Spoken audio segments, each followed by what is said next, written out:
एक बार घने भयावह जंगल में एक छोटा सा गांव रहता था जिसने अपने निवासियों को सूर्यास्त के बाद भुतहा जंगल में कभी न जाने की चेतावनी दी थी। ग्रामीणों ने एक दुष्ट आत्मा फॉरेस्ट फैंटम के बारे में बात की जो अतिक्रमण करने का साहस करने वालों को अपना शिकार बनाती थी। एम्मा नाम की एक जिज्ञासु किशोरी ने बहादुरी से प्रेरित होकर अंधविश्वासों का मजाक उड़ाया और एक भयानक शाम को निषिद्ध जंगल में जाने का फैसला किया। जैसे ही अंधेरे ने ऊंचे पेड़ों को घेर लिया, उसे एक अशुभ उपस्थिति का एहसास हुआ। शाखाएं प्रताड़ित आत्माओं की तरह चरमरा रही थीं और परछाइयां द्वेष के साथ नृत्य कर रही थीं। अब डर से घिरी एम्मा को अपनी अवज्ञा की गंभीरता का एहसास हुआ। एक मनमोहक धुन गूंज उठी जो उसे जंगल के बीचों बीच गहराई तक ले गई। अनदेखी आंखों ने गहराई से देखा।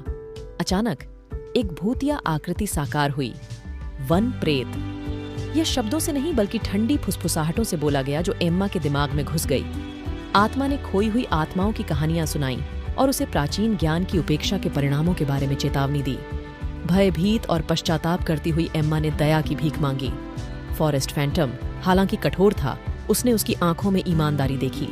इसने उसे मुक्ति का मौका दिया और उसे गांव में चेतावनी की कहानी फैलाने का काम सौंपा।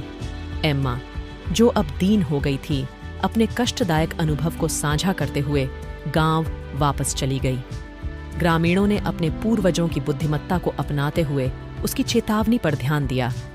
भूतहा जंगल, जो कभी खौफ का स्थान था, सम्मान का प्रतीक बन गया और याद दिलाता है कि कुछ सीमाएं किसी कारण से मौजूद होती हैं।